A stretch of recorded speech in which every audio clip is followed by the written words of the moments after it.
pertaining to the billing cycle for storm drainage services charges. Second. Motion by Councilmember Trenary, a second by Councilmember Diener.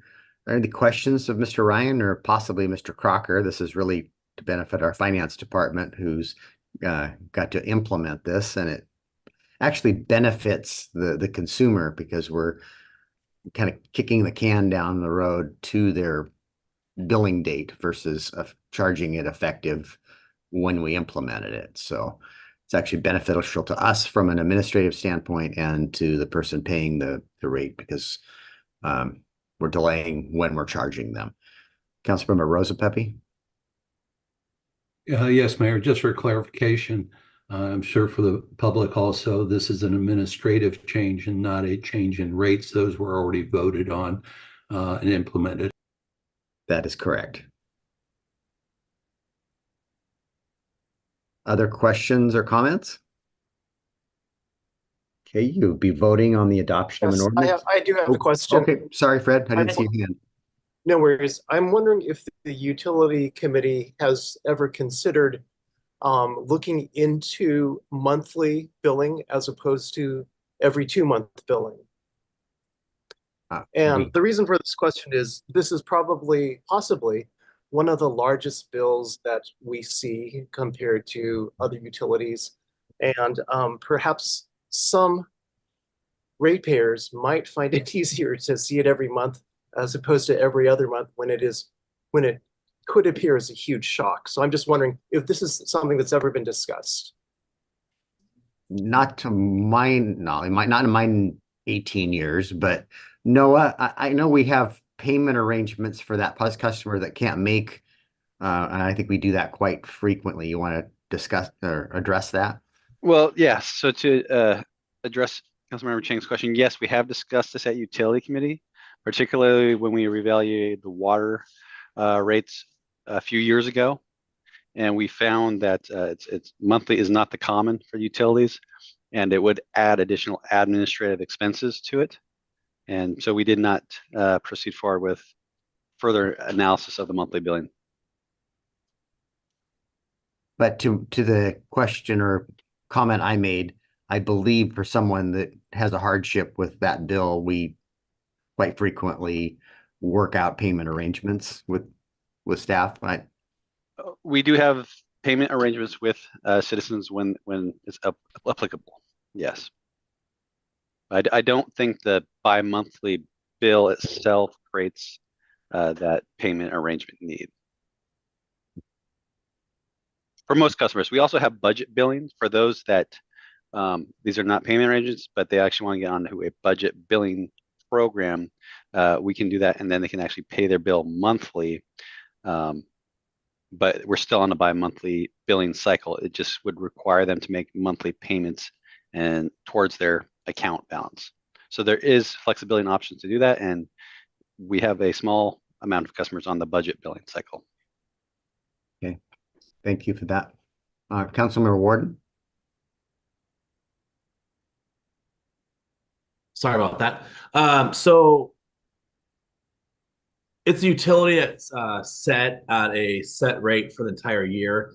Is it possible for people to pay it up front at the beginning of the year for the calendar year? Or does it need to be in their bi-monthly payment? So we do have some customers that just, again, this is pure preference. They prefer to pay a certain amount. So they budget themselves and say, hey, I want to pay $200 a month towards my bill. And that amount remains on the account as a credit towards their bills as they come due. So we do have some customers like that. Sure. We as a utility don't necessarily prefer that because No. again, we are not a bank. We do not want to take people's money and hold it as a bank would, that they can try to request refunds. So it's not our preference, but we do have a few customers that do build up a little bit of a credit balance, but for them, it helps kind of smooth out the payments throughout the year. It is an acceptable payment though, correct? Yes, yes. Okay. If they make payments to us, we credit it to their account.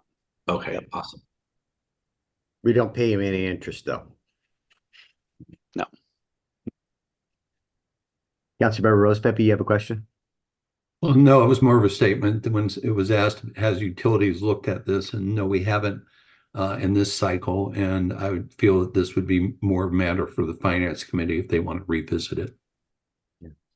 Sounds like Noah said we did look at it in the last rate study, but we do have alternatives that would get you to the same, for those customers that need it, to the same place.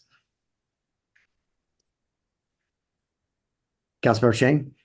Just as a follow-up comment, I'm wondering if there is any benefit to the city of getting revenue every month as opposed to waiting every 2 months, for example. I know there's, might that offset the administrative costs? And I, for one, would suggest perhaps having this as a discussion item at the Finance Committee if the chair and the other member would be interested in discussing it further. I was want just the first part of your question. So again, we have 2 different cycles of billing, column A and B, and they're off month cycles. So switching to a completely monthly system wouldn't necessarily be beneficial to the city from a revenue standpoint, because we already have monthly revenue coming in from cycle A and cycle B. Yeah, half the city's on one cycle, the other half of the city roughly is on another cycle. So, yeah, and I get that because we used to do the bills manually ourselves. I mean, I remember the staff were actually stuffing envelopes manually, and it made sense that they do it every month. Yeah. But now that we're having it more of an automated, some people might prefer paying it half of the bill every month as opposed to a huge bill every other month. I mean, mine, for example, just went up to $500, and I'm going like, oh my God, this is huge. So, yeah, and maybe something we can look at once AMI is fully implemented. Again, one of the largest costs is having crews go out there and read meters. And so to do that on a monthly basis, you're just doubling your crew costs as well as your admin support costs for billing. So right now we're not there, but perhaps next year after we've fully implemented AMI and can go to a more efficient way of reading meters, then perhaps the cost could work out. Again, I don't think it's very common though. Most utilities do bi-monthly billing. Yeah, kind of gone down a rabbit hole here. So, Councilman Warden. Exactly the rabbit hole. I was wondering, how is that going? The new way of reading meters, but I'll take it offline. We can have another topic on that one later. I'm just really curious since you brought it up. How is that going? So just quickly, it's exceptionally well. I think we ordered another block of meters. How many do you know off the top of your head, Dennis, how far along we are? Noah corrects me if I'm wrong, 1640? Yeah, so that means we've purchased and implemented about 40% of our city's total meters with radio attachments. So that's a tremendous savings. So we're continuing to work that and get radio attachments on all our meters, and we're continuing to vet and work through the timing of the implementation of the AMI itself. All right, Councilmember Morrissey, are you taking us farther down the rabbit hole, or are you taking us? I'm just going to give you two different quick pieces. One, I would like to support Councilmember Chang and bring that to Finance Council. I saw it done in Bremerton, and I think it definitely helps ratepayers. And that's all. Thank you. All right. And again, I just want to make it clear that if a ratepayer does want that, we do have budget billing which can accommodate that. Yeah. So we have that. We have that accommodation, or you can pay, in different forms. So it is available. So anyway, back to the item at hand, which is adoption of an ordinance amending Port Orchard Municipal Code 13.06-100 pertaining to stormwater rate implementation. All in favor, please say aye. Aye. Aye. Anyone opposed? Hearing none, it passes unanimously. We're to item B, which is adoption of a resolution approving Washington AGO settlement with Kroger as part of an ongoing opioid litigation to combat the opioid crisis. Ms. Larson, this is you. Yes, hello everyone. Again, I'm Rosemary Larson with Inslee Best, and I'm here for your regular city attorney, Charlie. This agenda item relates to the ongoing national opioid litigation that has been brought by a number of states against the opioid manufacturers. Washington has been actively pursuing this litigation against various entities that manufacture and distribute the prescription opioids in an effort to combat the opioid crisis. In one piece of this ongoing litigation, the state has reached a settlement with one of the defendants, Kroger, in the amount of approximately $47.5 million for the abatement of the opioid crisis in Washington. Counties and cities with a population over 10,000 can participate in the distribution of these funds if they sign on to the settlement. The city's allocation would be a small percentage that equates to approximately $47,000, which could be used for purposes of responding to, dealing with, and helping people recover from the impacts of opioid usage and addiction. I understand from talking with Charlie that the city council has previously approved opting in to settlements in a few other segments of the state's litigation. And so similar to those prior cases, if you would like to participate in this settlement, the city needs to opt in by executing the participation form and the allocation agreement that are in the agenda materials by August 12, 2024. If the city council would like to participate in the settlement, a motion would be in order to adopt the resolution authorizing participation in the settlement with Kroger. Councilmember Warden? Yeah, Mr. Mayor, I make a motion to adopt a resolution to authorize participation in the settlement with Kroger to combat the opioid crisis in Washington. Second. Motion by Councilmember Warden, a second by Councilmember Fenton. Councilmember Diener, you have a question? Yeah, Rosemary, thank you for the introduction. I'm just curious about Kroger and their role in the opioid crisis. I know that they have pharmaceutical services that they provide, but they don't, as I understand, they don't direct prescriptions. So I'm just curious about what it was specifically that Kroger was, or what the deal is about with Kroger. Well, the claims in the complaint against them were that they basically that they grossly misrepresented the risks of the use of these drugs. Okay. So that they somehow were participating in the representations about what the risks were. I see. Okay. I'm sorry, I don't have any other information on it than that. Actually, that tracks with me. As a pharmacist, you're supposed to represent the medicine accurately. And so I think I understand what you're saying. Councilmember Warden? Yeah, Mr. Mayor, I'm curious. I read how the dollars are to be used. I'm curious. We don't have resources within the city. Do we push those dollars towards the county or whoever we push our resources to? You know, how we collectively do that. Can you elaborate? This is, I believe, the third of these type of settlements that we participated in. We do partner with the county. In turn, then our partnership is with Salish Behavioral Health Services, which covers the entire Olympic Peninsula to provide services that are appropriate services with these funds. So it's a partnership with the county and Salish Behavioral Health Services. So we're forwarding these dollars over to them. Yes, Noah can speak to exactly how the mechanism works. Perfect. I see Councilmember Morrissey has a question, or I can Okay, follow why up. don't we address this question first? And Okay. the mechanics of that, is it a reimbursement? They seek reimbursement from us, don't they? Yeah, so we have an ILA with the county, as the mayor has already discussed, the Salish Behavioral Group. Health services, I think. Health services. And we've had one meeting with them.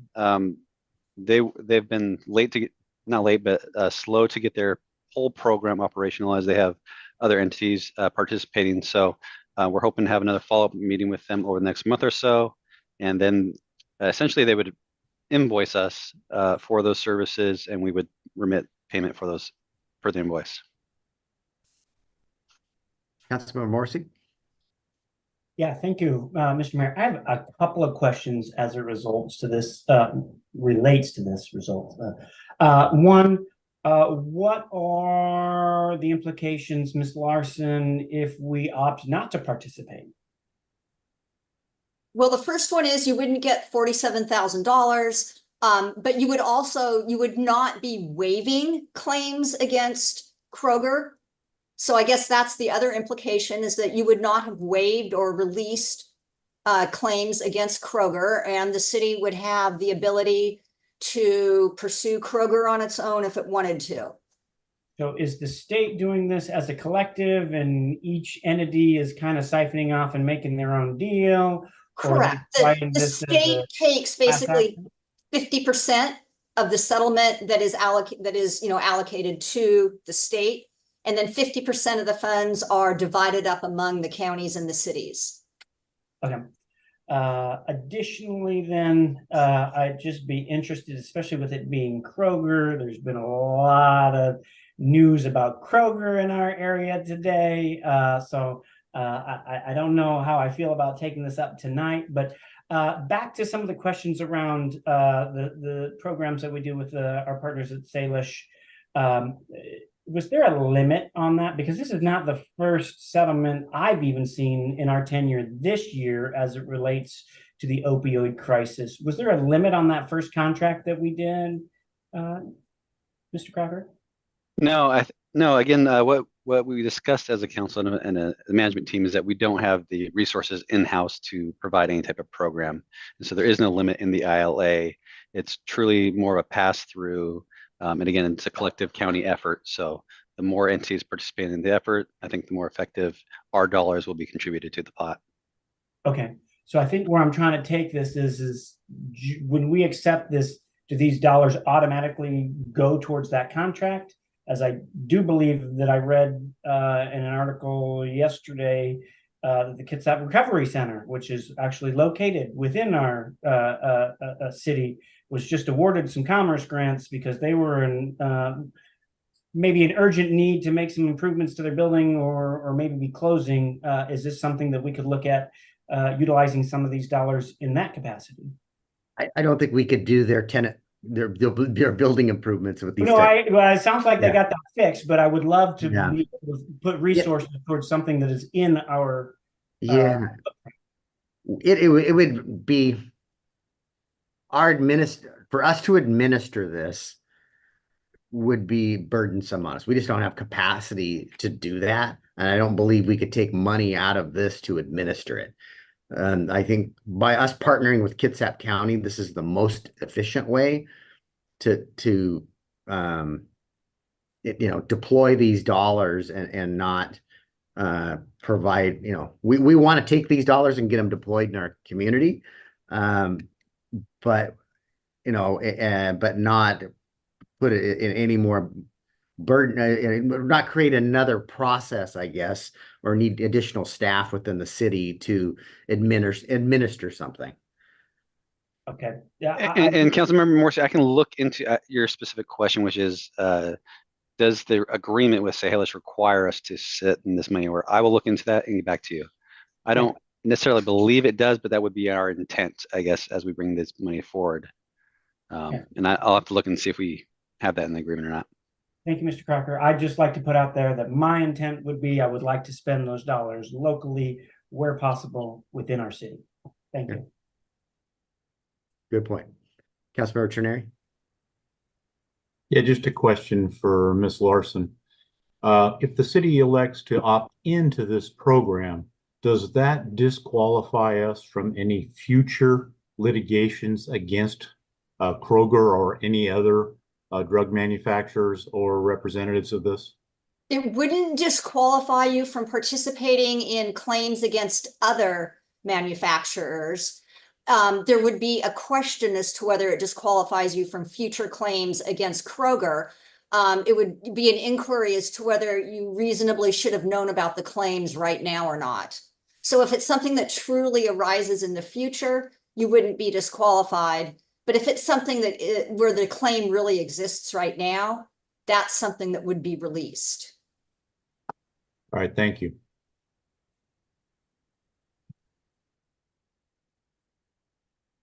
Last questions? Comments? Okay, you'll be voting on a resolution approving Washington's AGO settlement with Kroger as part of the ongoing opioid litigation to combat the opioid crisis. All in favor, please say aye. Aye. Is anyone opposed? Hearing none, the settlement has been approved. We're to item C, adoption of a resolution approving the purchase of equipment for the rental revolving fund. Chief Brown, this is you. Thank you, Mr. Mayor, and good evening, council. Police Department has identified the need to purchase one emergency response vehicle, replacing a vehicle removed from the fleet early due to mechanical issues. Ordinance number 012-24 provided an additional $73,000 to Fund 500 to reflect this modification to the fleet.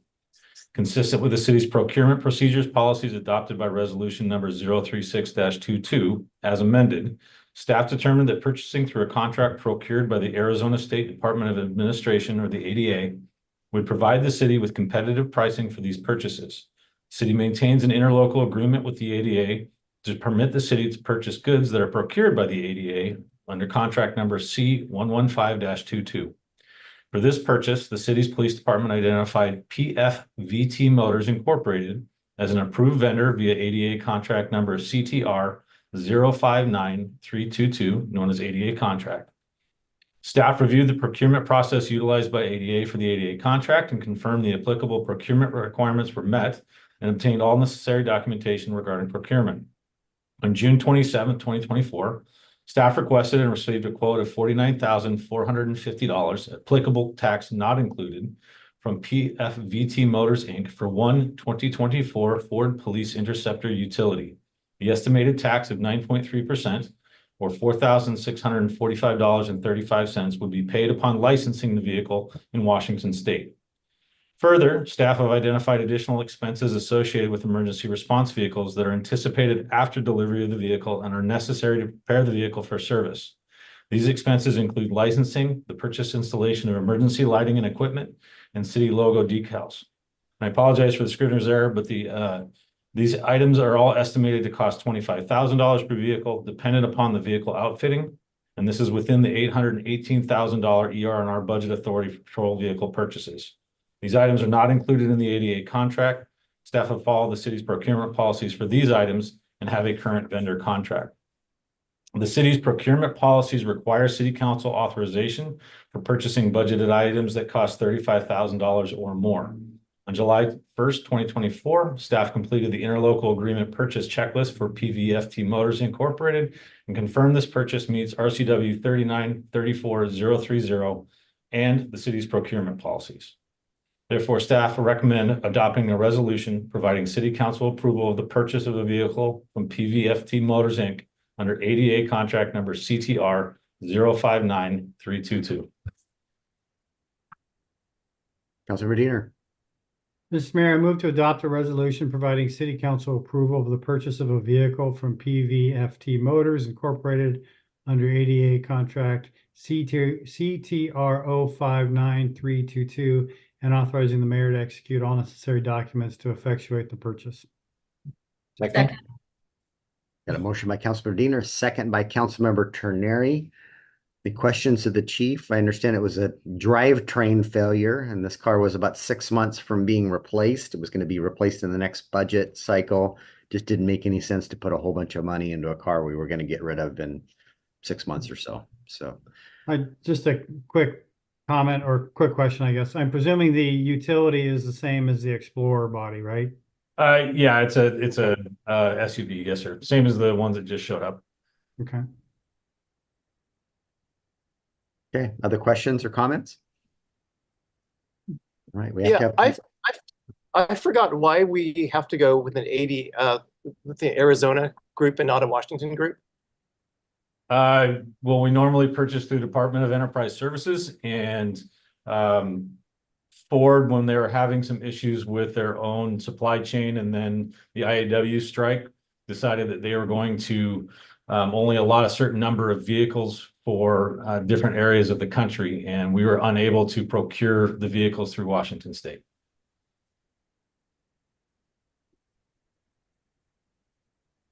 All right, Councilmember Morrissey.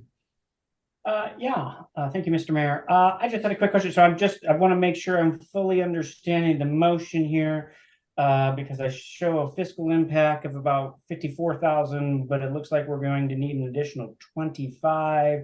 We'll come back at a later date for that, and or what all are we getting in that? When I started reading the contract, it sounded kind of like the lights for 25,000. Is that correct? Yeah, so we have a contract, and you'll be seeing an amendment to that contract at the end of the month with a company called System for Public Safety, and they outfit our vehicles. So yes, it's all of the wiring, the installation of the radios. We have some other security upgrades that we've done.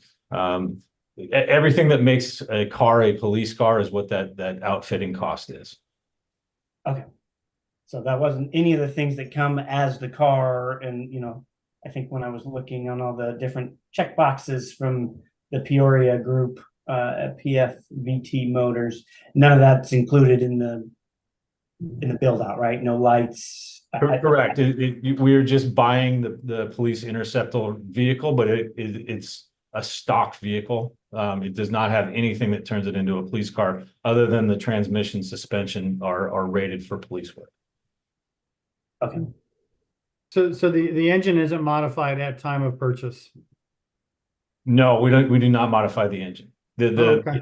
It comes as a police package. So again, it's the suspension, it's the transmission. It's rated for pursuits, as opposed to a Ford Explorer that you would buy from, say, Port Orchard Ford. It's not that. So the outfitting is just going to be turning it into a police car outside of the guts of the car. Councilmember Warden. Yeah. During my day job, I've had the privilege of seeing basically stock cars be turned into police cars. They're completely new cars by the time that they're done with them. They are stripped naked. It is completely a new car by the time that they're done with them. Electronics, top to bottom. So when I see that price tag, it doesn't shock me. It's a lot of electronics, a lot of technology, a lot of safety gear, and a lot of time that goes into installing all that. So yeah, and we did just take delivery of 6, and so if any of you are around when we have one of the new cars here, you're more than welcome to come down. We'll give you a quick tour. Right around the block in the back seat. Handcuffs included. All right. Any last questions? All right, you'll be voting on adoption of a resolution approving the purchase of equipment for the Equipment Rental Revolving Fund, 500. All in favor, please say aye. Aye. Is there anyone opposed? Hearing none, the purchase has been approved. All right, we added a discussion item, and Dennis has a slide deck that he was going to share. And you guys, at a work study, I think last month, we got into a discussion about the center median of Bethel Phase 1, and there were some concerns about greenery and maintenance costs of that greenery. And so we had the engineers do a deeper dive into that and into our code and our design standards. And Dennis is going to talk about that. Good evening again. Brandy is going to pull up a slide deck. Brandy, if you're not able to do it, I can share it, but there it is. So we have, I'm going to present tonight side profiles of what it will look like vegetated, what it will look like if it is just stamped concrete in the middle. And then I'm going to share some information on the city's adopted engineering design standards. And then some new information we learned just over a week ago. We received our updated NPDES permit that's effective August 1st. And there is some criteria in there for adopting a tree canopy plan for the city. So I will go ahead and jump to the next slide. So here is a side profile of the road section if it is just a stamped concrete in the middle I will point out that the side roads, the previous slide, there we go. So there is trees along the bike lanes on the sidewalk side. It's just for visibility to share, so you can see the pedestrian access and the bike lane, that the trees aren't represented, but trees are on the sidewalk sides. So the next section. Hold is- on. oh, I sorry. just want everybody to be clear about that so between the sidewalk and the bike lane, that 6.5 foot section on both sides of the road in this slide and in the next slide will have trees. They're just not depicted in the tree. Okay. So the only deviation in the 2 slides we're showing you is the 8 foot down the center. And in this picture, that is concrete, stamped concrete going down the middle. Correct. Everybody following along? Yes.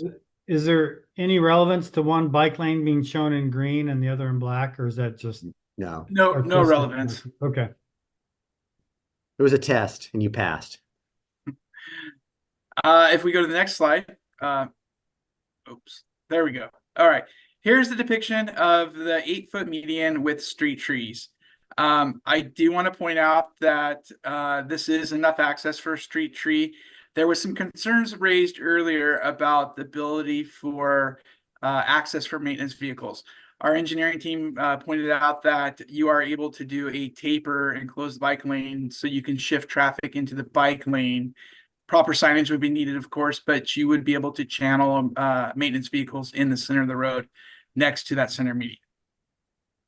Is everybody following what he's saying there? So if we went this route, that 14-foot lane, we would put a row of cones down the middle of it and some signage, and then we would be able to work in that median, utilizing the bike lane as a traffic lane. Okay. And we would only need to do that on one side. The other side would remain open because we can access both sides from one lane. So I think we're ready for the next slide. So this is our city design standard that's been adopted by City Council.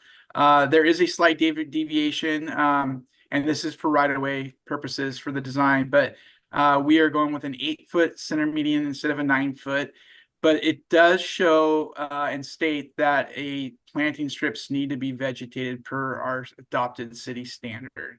And there's a little bit of additional information on the next page, but you'll see trees in the middle, trees on the shoulder in both this. And so if we just go to the next page, if there's no other questions, and just a little bit more information about street trees, landscaping, reference to the Port Orchard Municipal Code, and then see there it says planting strips are required along all classifications of streets, and a little bit about the design. And then we do have adopted street trees that basically tells us the appropriate tree for the environment that it's in, so it doesn't buckle sidewalks and has no overhead restrictions with utilities. So is there any questions so far? Yes. Oh, Is the now how are you watering all these plants? I got 2 questions. They'll be irrigated. They'll be in-ground irrigation for these. Same way we do Tremont. We have a drip system in the ground that waters the vegetation and the trees. Right. Okay. And then on the Bethel phase 1, is this what you're putting all the way down Bethel until you run into a roundabout where you want? Correct. Yes. It would, for all intents and purposes, it would look exactly like Tremont with one fewer lane on each side. Okay. For a visualization. So yeah. Councilmember Warden, do you have a question? Yeah. Ooh, is it possible to put trees in there and hardscape it both? I do think that there could be a combination. I think that's more practical. I'm gonna try and be as polite as possible, but that's saying a lot. Pottery, Kitsap Boulevard looks horrible. I mean, absolutely horrible. The weeds are 4 feet tall along the whole entire middle of those roads. If we can't maintain, I keep saying it, what we currently have, why do we want to add more? And it's challenging. It's really challenging to drive through there and see 4 feet tall, the entire center of the roads full of weeds. I do not want to spend money and have Bethel look like Pottery. I do not want to spend money and have Bethel look like Kitsap Boulevard. So if we can eliminate as much maintenance as possible, that would be my vote. I agree with the trees. I think my own patio in my own home, I have a concrete patio with a tree in the center of it. Definitely that's doable. I would like to see trees along there with hardscape if it's possible. That's all I have. I do hear you. The way Tremont was constructed with the irrigation system and the evergreen, type, it's called a mountain laurel. Sure. Once it's established, it has been fairly low maintenance. It isn't grass, and it is paramount, in the first 3 to 5 years, as the plants are getting established to keep the weeds out of it. Or you're right, it looks like crap. And those other areas that you're referring to, we don't have any type of irrigation systems. There aren't any real plantings in those. South Kitsap Boulevard does have some trees in it, but it's more of supposed to be a bioswale in those. I don't like the design of it either myself, but Councilmember Rosapelli. Thank you, Mayor. I concur with what Eric's saying. My concern, well, I do like the trees. My concern is as we put additional vegetation in there without a second lane, well, we're trying to encourage more people to use their bikes. Blocking off part of the bike lane for any portion of time discourages that. So I try to do anything that we could to minimize the amount of labor and upkeep that we would use.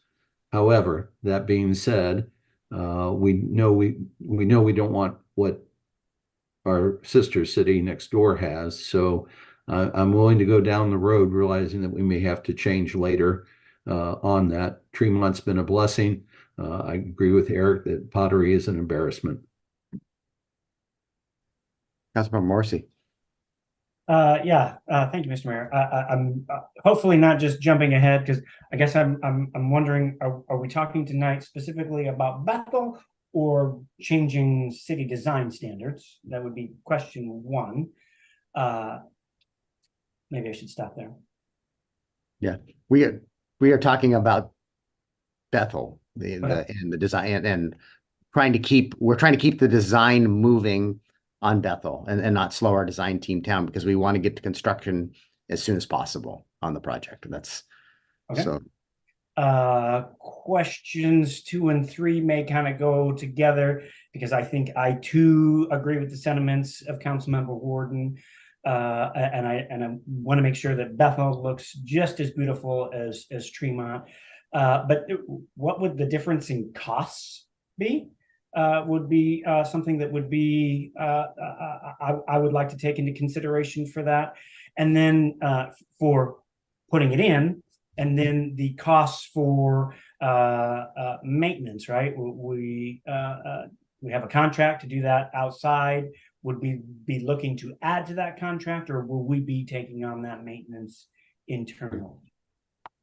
To answer your maintenance question, I think the design team can answer that question as far as the building cost. I can't answer that, but off the top of my head. But as far as the maintenance contract we have on Tremont is an exceptional bargain for considering what our staff costs. Every time if we added this section of roadway and it was green, I think step one would be evaluating adding on to that contract. But at some point, it probably makes sense for us to bring that in-house when it grows to a certain point. But until it grows to that point, we're better off to contract out and utilize a contract service as long as that makes financial sense. But we'll look at that every time we renew that contract And anytime we add work to it, at what, you know, when do we reach that tipping point where we bring it in-house? Mr. Ryan, do you have an answer possibly on the construction cost? I don't have on the construction cost, but I did want to offer something up that we do have the ability to include in the contract when we go for construction, a maintenance agreement for the first couple years of these landscapes, which have proven very successful in the past for myself. Councilmember Diener? So I share some of the concerns that have been heard tonight, and you know, I love the way Tremont looks. I think stamped concrete is rather uninspiring. But at the same time, I think my last discussion on this with the council was, what if we were to look at sort of some street art that you can find on medians if you take some time and Google median art and median developments and stuff. There's a lot of good things out there that would be rather unique for a city in our area if we were to look at some low height artistic development, or, you know, it doesn't have to be anything terribly fancy, but so that we're looking at sort of a broken up median that has trees, maybe some stamped concrete, maybe some art and more stamped concrete than trees, something along those lines, just to give Port Orchard some unique feel and characteristics that aren't seen in other cities, or that I've not noticed in other cities. Like that. In the end, I will, like Jay said, I'll go with you know, what we think is best and what will work. But I want to make sure we discuss all these options as well. Okay. Jay, you have an additional comment? I apologize. I forgot to lower my hand. Okay. So what I'm hearing is we do want the trees, and that's part of our, you know, standards, and it's going to be part of our stormwater permit for the tree canopy. Oh, just a second. Councilmember Trenary. All right, I thought you forgot about me for a second. Nope. So, you know, I also want to actually agree with Councilmember Warden. You know, pottery doesn't look good. South Kitsap Boulevard is also not some of our finest bioswale work. But what we've been doing in the city in the last, say, 10 to 15 years, from the Tremont forward, looks very good at this amount of time. And that includes having the drip systems, the irrigation down the middle. So I think I'm leaning towards sticking with, I'll be happy to look at other options as well, but a concern that I have, sticking towards the treed center section, but the concern that I have is we have design standards now. We're requiring our constructors and developers to adhere to, and should we not be holding ourselves to those same design standards that we hold our developers that are working with us in the city too? That's a concern that I have that we should all consider before we take this too much farther. Thank you. Yeah, thank you, Mark. And that's a fair point. We shouldn't be taking shortcuts that we, you know, and the things we've built it in the last 10 years are beautiful, and I think are setting a new standard for our city. You know, I don't like anybody on this screen approved or was part of the processes that created, you know, I don't know when in the 60s or 70s, you know, pottery was built. There we are putting that road on a diet, and some of that's going to get addressed, but you know, there's things we can do with our summer hires this summer to address some of that we've just gotten on board. So Councilmember Morrissey. Yeah, can I just quick ask Councilmember Trenary a follow-up to his statement? Are you talking specifically not following the code, that the median's smaller, or the design standards of having the trees? No, looking at a design standard that doesn't adhere to the tree lines on both the sides and down the center aisles that our city standards are requiring. Mr. Mayor? Mm-hmm. there was another slide, and just for information, Okay. jump ahead. And it's just the stormwater. This is hot off the press. So this just came out, I believe, about a week ago. So this is stating that we have to have a plan in place by December 31st, 2028. Tree canopies, vegetation, they absorb runoff, stormwater. So that's the purpose of this. So the tree canopy is critical for this long-range planning for our storm system. Councilmember Warden. Yeah, you can gonna piggyback off this slide. You can achieve both. You can achieve the tree canopy, you can achieve the aesthetics, the appearance.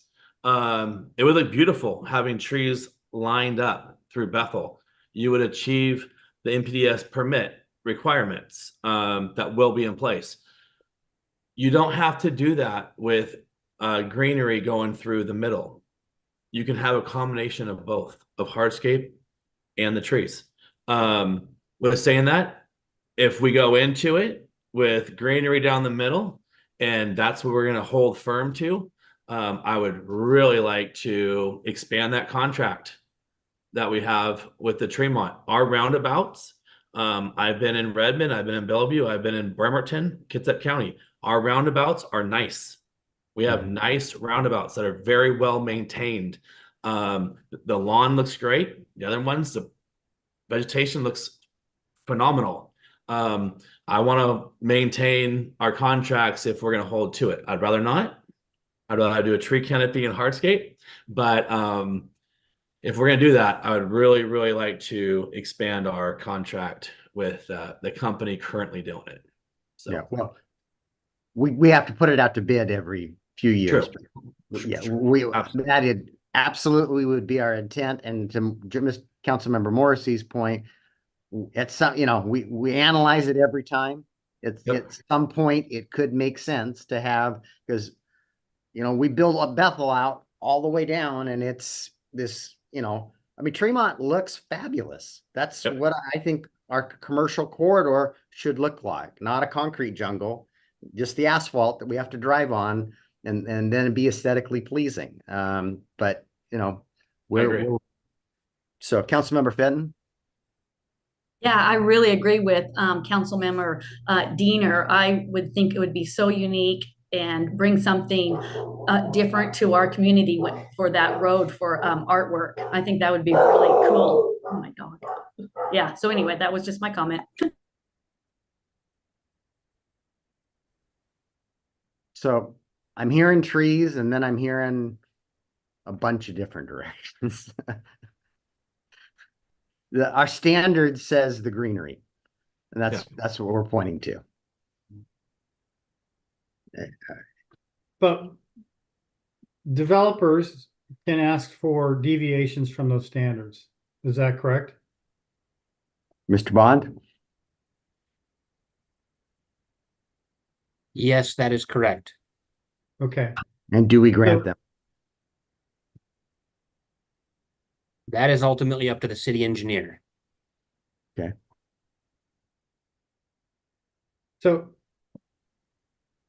I don't know, Dennis, if you want to take a swing at that, but we would be accommodating both treescapement and hardscapement in one scenario.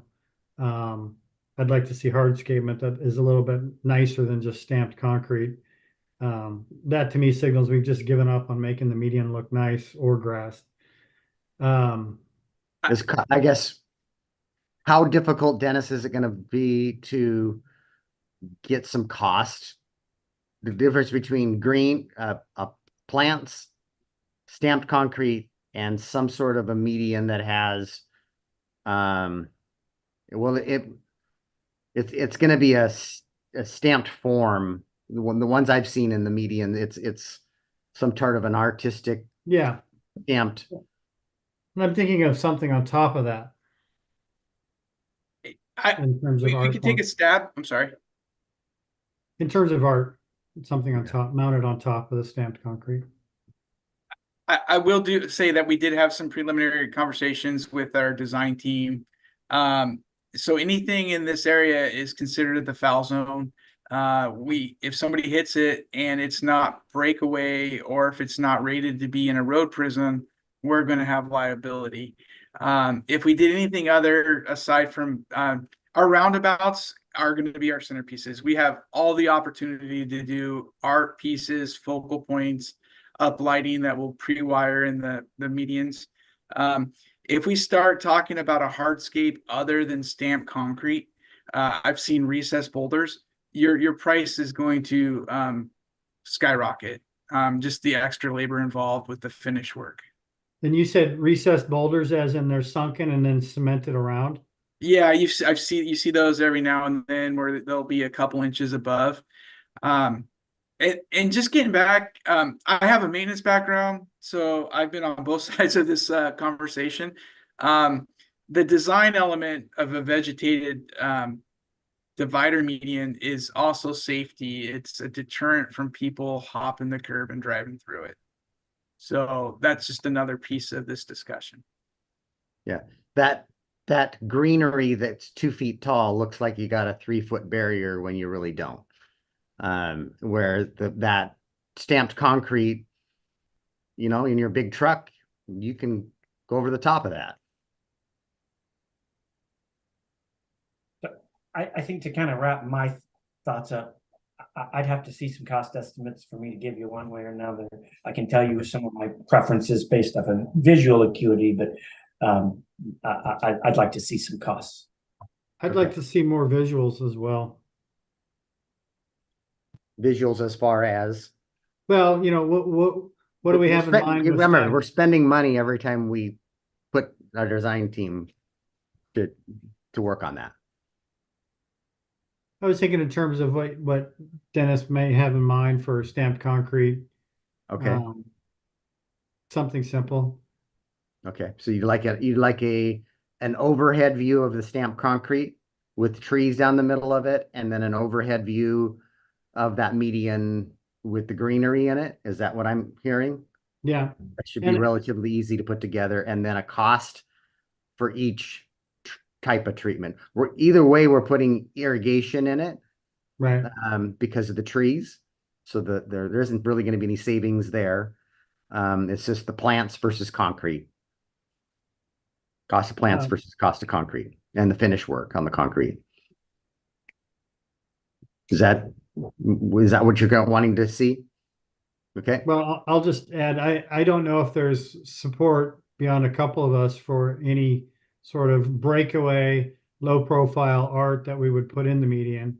I do recall Dennis talking to the design team about that, and it didn't seem to meet traffic standards.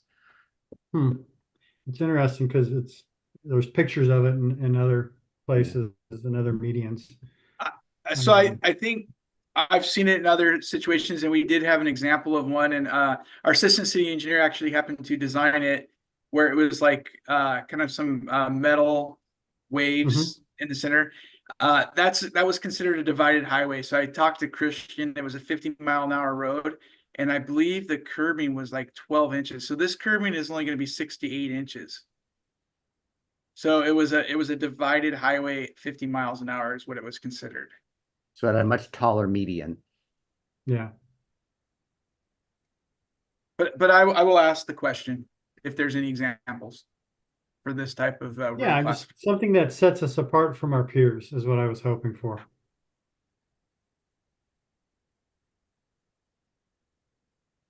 All right, we'll try to go ahead, Councilmember Warden. Yeah, one last I'll end with this. I'd really like to see maybe you guys are planning on it. I haven't seen it. But it'd be really nice to see like some filteras involved in there, you know, where you have your catch basins, you just have some through curbs. That would meet some water quality as well. Wouldn't meet low impact development, but it would definitely meet water quality if we could throw some filteras in there along the way. And those are really nice trees, you know, that last several years before you change them out.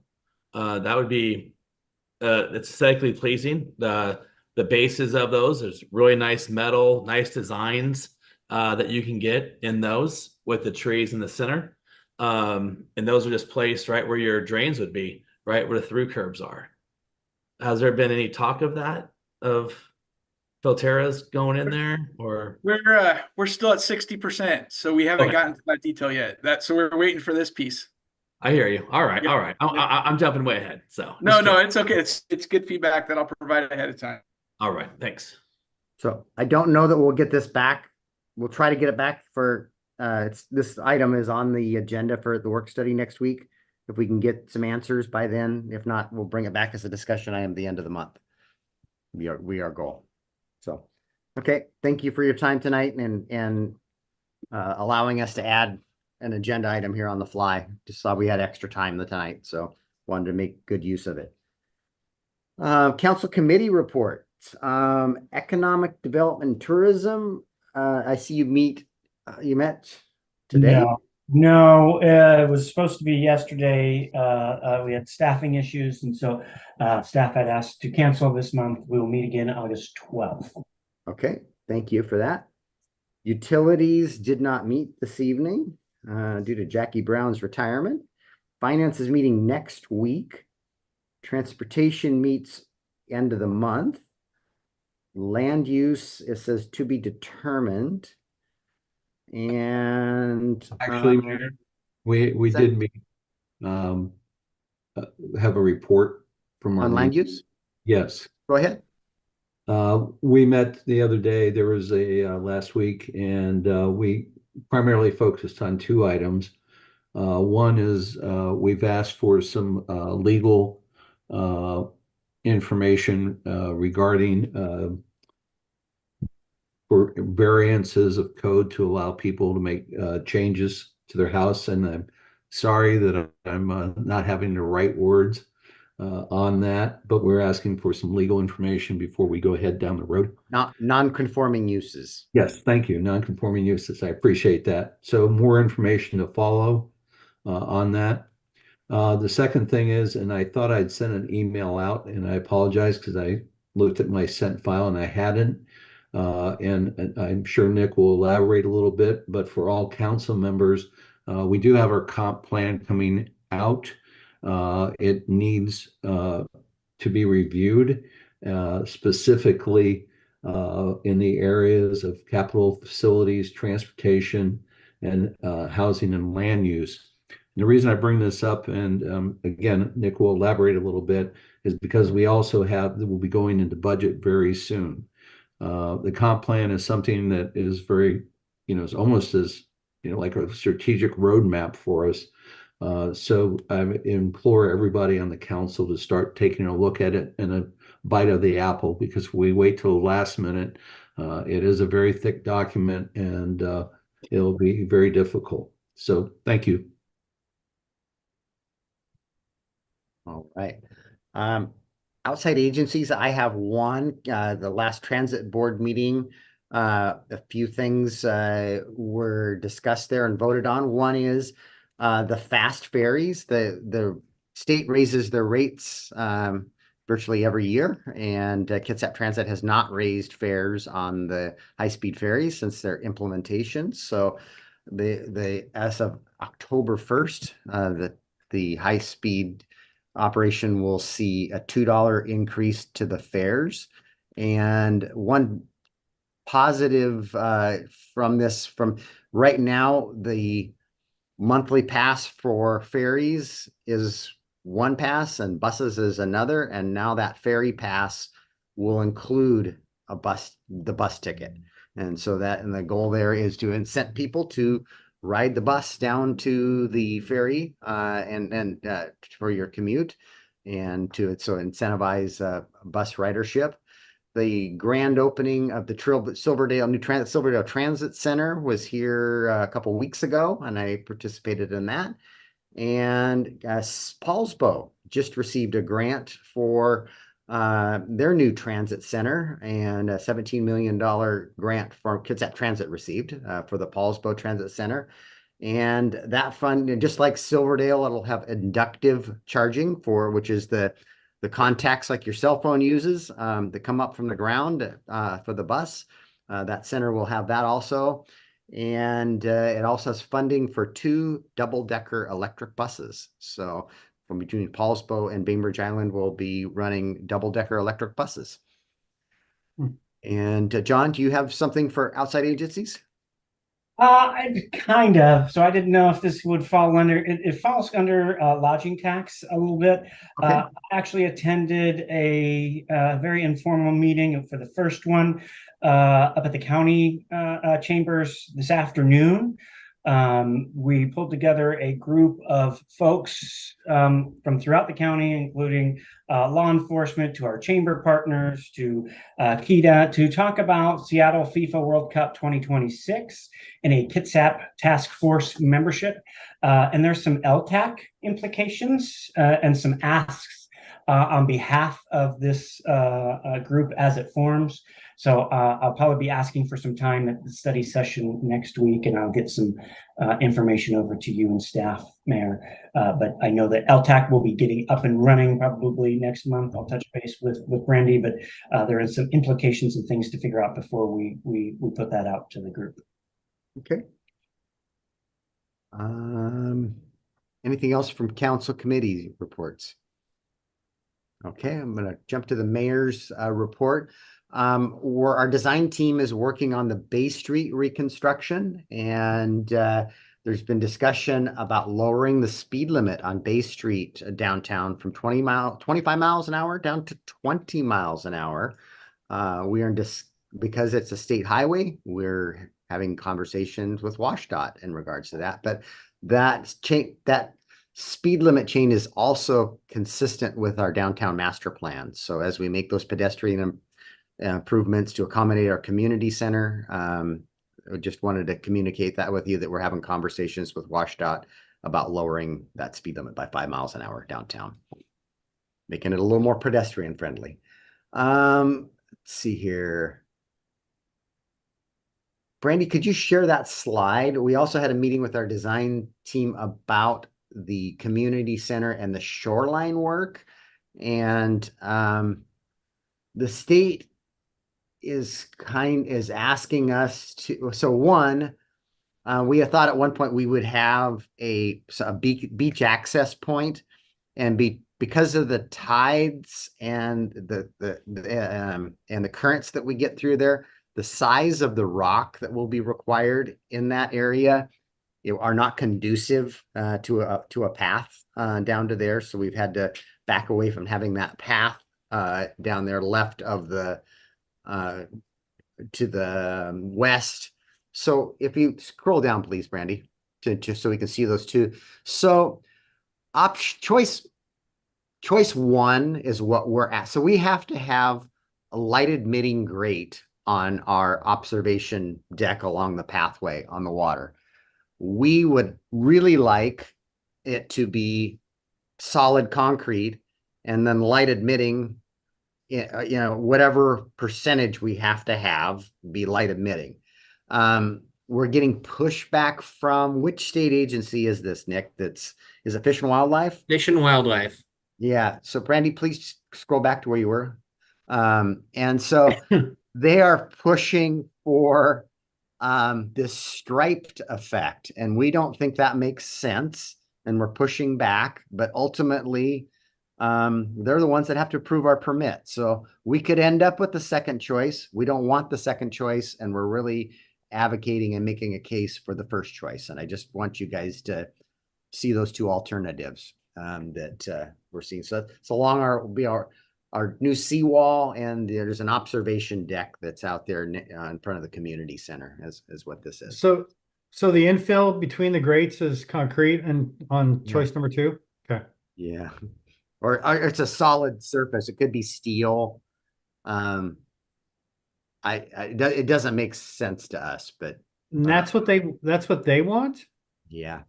Over choice number one? Yes.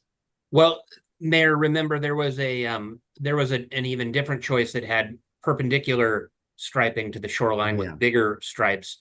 I think that is the third choice if we had to go there, but it was worse than 100% great over that. Yeah, it was worse than two, the aesthetics of it. So can you explain why they prefer number two over one? They're interpreting the code, these are state regulations, that this is what's required, and we don't agree with them. I don't think the tribes would agree with them either. Yeah. So anyway, so we're pushing back. I'm just sharing information from a meeting we had. We're really advocating that we get choice number one, but we don't get to approve our own permit on this.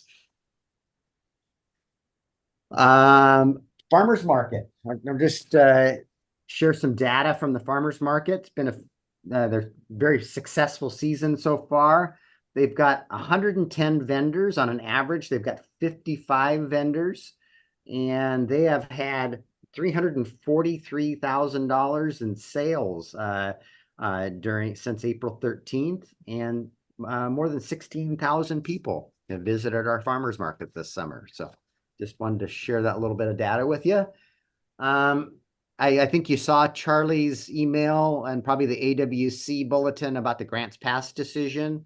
And really it doesn't change much in our practices here in Port Orchard. We had, a detailed process in offering services to folks that in most cases didn't want our services. And then we had a progressive process to remove an encampment. It just, this new court decision really puts our process on much firmer ground than it was previously. So, Councilmember Diener. So is it firming up our processes because of what we've adopted? Or would there be a menu of alternatives if we wanted to relook at this entirely? And I'm not suggesting that, I'm just curious. We just, the biggest challenge to any of this is shelter beds, and the mental health shelter needs to be opened, and most folks that were offered services they just want to be left alone. And that's not an acceptable alternative, in our public spaces. So that's the process we're working, and this Grants Pass decision gives us, we can be firmer in those actions. Mm-hmm. We're still working, Noah and I, we got some feedback. I gave you that criteria for the rental assistance. We're hoping in the next week or two to get a draft agreement to KCR for their review. And don't forget, next Wednesday, a week from tomorrow, we've got the John Clausen event at 2:00 down in front of the library. Hope to see many of you there. So that concludes my mayor's report.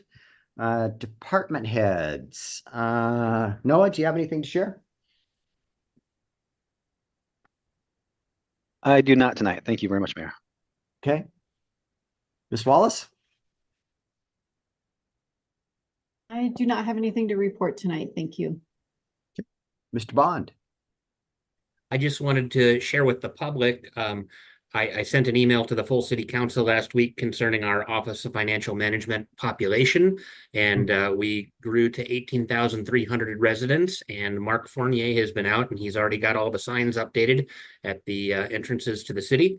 And the only other statistic of note that I wanted to share is that our current population is based on a 91.5% occupancy rate, meaning that 8.5% of our housing units are currently vacant. And so that's a little bit above normal, but we also had a large apartment complex get final occupancy in March. And so I think that tracks with how long it takes to lease up one of these new buildings. And I think that once we get closer to a 95% occupancy, which is more normal, that'll probably bring 500 more residents into the city as those units get filled up. And that's all. Okay. Chief Brown. Yes, thank you. The only thing I have tonight, just one of the questions that came up about Salish Behavioral Health. We do partner with them, with the police department, when we have behavioral health issues in the city. So the funding is also going to go to some of the work in the city that we do when we have incidents or we have people that we need to refer. Thank you, Chief. All I got. All right. Mr. Ryan. Good evening again. Brandy, can I screen real quick? What was that? Oh, am I able to share my screen? Yes. Okay, I just wanted to share, says someone else is sharing. The clerk is.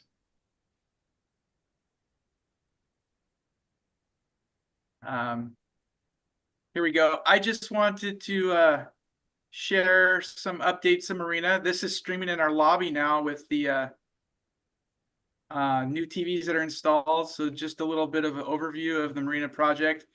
It's not, but I wanted to give you a quick glimpse. Can everybody still hear me? Yes. Yep, this is not moving. Okay, there it goes again. Oh, is it not working?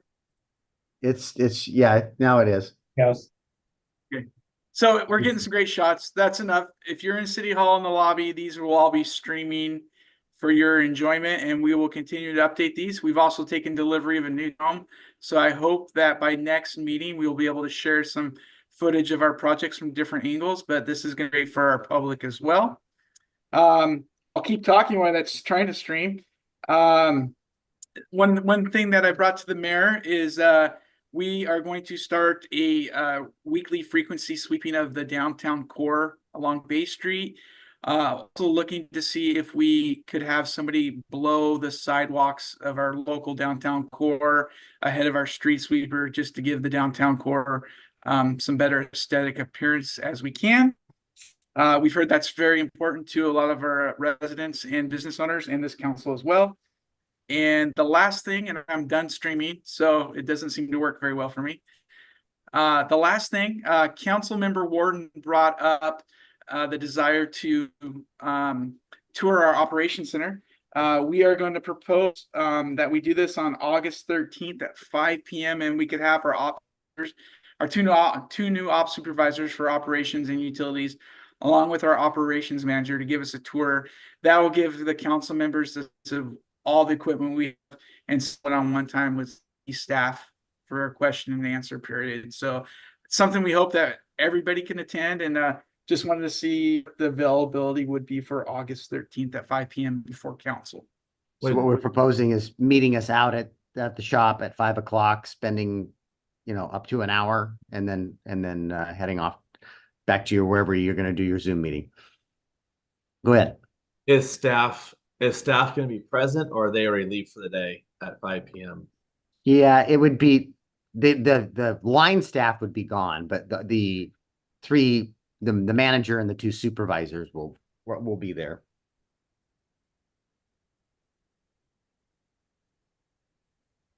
But it'll give you a chance to see kind of how crowd, the equipment that we have, kind of the need, what we have there for space, and then talk to the ops folks and maintenance folks that are there. Does utilities always meet on the second Tuesday at 5? That's the regular schedule, but we can move that if I don't know if you have any. What's that? That's the only thing I see on the conflict. So I didn't want somebody to be able to not be able to participate. So is there a desire for other folks to see the operations facility? Okay. We did a tour some years ago, and I thought it was pretty worthwhile. I'd like to see it again, and I'm available on that date and time. Okay. Yeah. Okay. If we shift the utilities meeting, we'll be able to do that.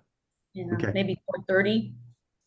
Um, No, we'll probably have a little bit longer, so I'll work with Dennis on that and check with the other committee. Oh, I members. see. Yeah. Okay, so we'll so pencil that in your calendars, 5 o'clock, and we'll meet you out at the shop. You guys, everybody know where the shop is? Out on Lumpson in the industrial park. Okay. All right. Thank you, Dennis. And I think we're out fully staffed on seasonals finally in the last week or so. Yes, I believe we only have one maintenance worker position vacancy, and that's because an employee left. So we did have acceptance of all of our internal recruitments for the new positions that we created. That is complete. Yep. So darn close to being fully staffed for the first time this year. All right. I didn't miss any directors, did I? Okay, we're at our next citizen comment period. And if you're online and wish to address the council, you use the raise your hand feature and the clerk will bring you into the meeting. And our member of the public, let the clerk know if you're wishing to address the city council. We have one person in public and they do not wish to speak at this time, and then no members online. Okay, we'll close the second citizen comment period. Good of the order. You guys have anything for the good of the order? Yes. Oh, yeah, we had the coffee with the council members on Saturday, and then I'll still get some more information to Brandy, but it was kind of slow, but it was still very good. It was with council member Morrissey and Trineri. And just a few things, Kelly, he was kind of curious about maybe a cleanup at the Blackjack Creek going up Sydney. He was saying like there's a lot of still homeless kind of garbage down there. And Mark, you can, say anything more, because I know I kind of said, oh, Mark kind of lives out that way. And he was talking to Mark too. And then also two lovely ladies. Was a mother and a daughter, McKenna and Courtney. They were very pleasant, and they got I jotted their information down because they would like to volunteer for the city at, whatever we need a volunteer for. And then the last one, I got this information when I was over at the farmer's market, but someone was inquiring, and I said, we're on it, but I didn't know when, but it was the crosswalks that are, oh, my dog better not, over by Bliss in the where the old live theater was. The crosswalk is like only halfway there. It's really faded out. And then you go down a little further where the yacht club is. That's one's only half of it too and faded out. And I think we're going to be getting on it to put those. I don't believe those are ours. I think Dennis would need to let them know the state. That's state highway. So the state, it's not part of our contract for thermoplastic. Well, too bad we didn't have them when they were here. Well, the construction project's different than their ongoing maintenance. Okay, then yeah, maybe we'll get on that then. Okay, that was it. Okay, and Councilmember Rose Pepe. Thank you, Mayor. I have two items. One is just a reminder for the public that we have a primary coming up, and please, if you haven't registered to vote yet, please contact the Kitsap County Auditor's Office. The second thing for the committee, if we could get just a quick thumbs up or thumbs down at next week's work study, I'd like to carve out about 15 minutes to talk about fireworks again after several discussions with citizens of the city of Port Orchard and some very strong text messages that I received on my phone. So I would like to have a discussion on that, if that's okay with everybody. I'm good with that. So, Councilmember Warden. Yeah, thanks a lot for letting me speak. Sarah Butler, she reached out and let me look right here. Apologize 20. to you guys. July 20th is going to be Bay Street Beautification Day. Everybody and your friends are invited to join in. It will be from 9 to 1, and you're encouraged to meet at Kitsap Regional Library at 9 a.m. So Sarah Butler is setting that up, and that's July 20th. So Thanks, Eric. Fred?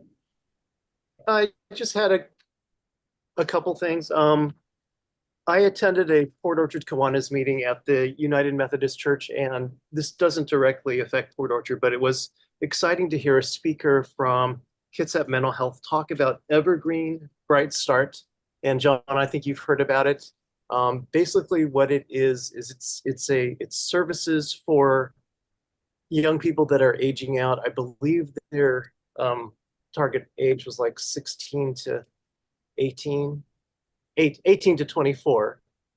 And they have 24 units at an apartment in Bremerton. So basically, it's like they're retrofitting an apartment building to provide these living spaces, and they're also going to be providing services. So it's just something that is kind of exciting. They are the first one in the county. They are willing to use this model elsewhere. So in case there is a building that might become available in Port Orchard, some people thought that Amici House, which is on Harrison and DeKalb, might be similar, and that's not quite the same thing, but it is also residence for young people. And the second item is I just wanted to float the idea to council members that see if there's any interest for sort of an informal meeting of council members where we can discuss things that are not on any immediate agenda. I know that this came up actually in some of the coffee with council where we are limited to 3 council members, that there are topics that we may want to speak about with more than 3 council members. And I would suggest that if there is interest, we could maybe pick a Saturday, maybe in the fall, which is just around the corner, and just discuss it. The mayor would certainly be invited, but you don't have to attend, Rob. I also want to say that Rob does a really good job of keeping us on task with our budget and with our current work schedule. And so this type of meeting would be for items that are not on anyone's schedule, but just sort of concerns about council that you might want to talk about, but we just never fit it on any of our agendas. So if you are interested, I guess let me know via email. The challenge of that, Fred, is you're creating a public meeting, which has to be recorded, created minutes. You can't just have a informal gathering of our city council, but I'll defer to the attorney on that. Well, that's correct. That was well put. It would be, if there's more than if there's a majority of the council present discussing city business, it'll be a meeting. Yes, it would be noticed. When I say informal, I just meant that it was not similar to any meeting that we currently do, but I would expect it would be noticed to the public. It would need to be recorded in some fashion, and it would probably need to be at City Hall, but I just want to float an idea for an additional kind of meeting if council is interested. Hey, Fred. Heidi had her hand first.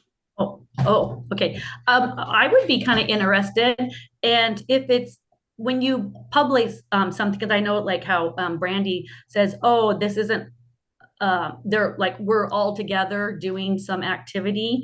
So wouldn't this fall under that if we do a public notice instead of it being so formal? We have special meeting provisions that we would have to follow.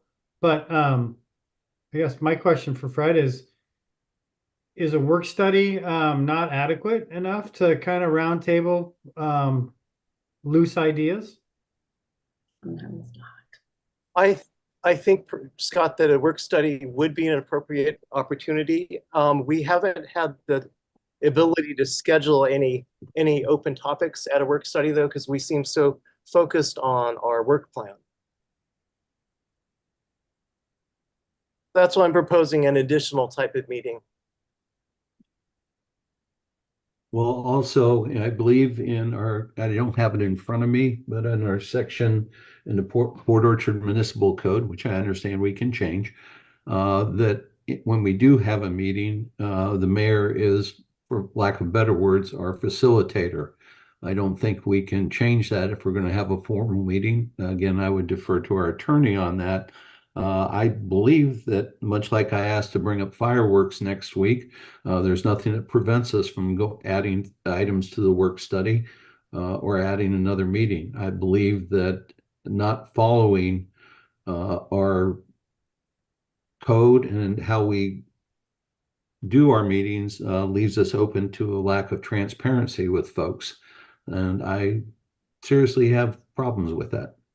Thank you. I do believe we have a requirement to publish an agenda when we're going to have, a public meeting too. So I think your opportunity is when we're setting our agenda, we do have good of the order. And if there's topics you want to add to the agenda, it's your meeting. And we can add them. Fred, I'd be interested in knowing what you would like to talk about too. Okay. For example, we might talk about communications. It's great that we're getting emails almost on a daily basis. We might want to talk about what criteria would make a better communication to the public. For example, we got 2 on the Bethel Lincoln roundabout and the road closures. The first one was a very technical map, which had a lot of information. It was not easily digestible to your average recipient of what exactly was closed and where. Today we got a second email, which was much better. It actually had road close symbols on it, so it's very clear. And so just little things like this. I know that others of you may have other topics, but we could certainly collect them and announce them. And this is not an attempt to be non-transparent, but just an attempt for it's sort of like coffee for council. We have coffee with council, which is limited to 3 members, but this would just be council members just talking amongst themselves. I did talk to Jeff Coughlin at Bremerton City Council, and I found out that they have an annual meeting that their council just sets their own agenda and they run themselves. I know they have a different charter, but it gave me the idea that is our council interested in a meeting like this? And it would not be a required meeting. Jay, you would not be required to attend. You'd certainly be welcome. But you know, it's just another opportunity, because I just get the sense that sometimes there are topics that 4 or more of us would like to talk about. They aren't getting on good at the order. They're not getting on the agenda. They're not getting on our work studies. And this is just sort of an opportunity. Okay. All right. Anything else for the good of the order? All right. We don't have an executive session. And so our business is done and our meeting is adjourned. We'll see you guys next week. Makes sense. Bye-bye, everybody. See you next week.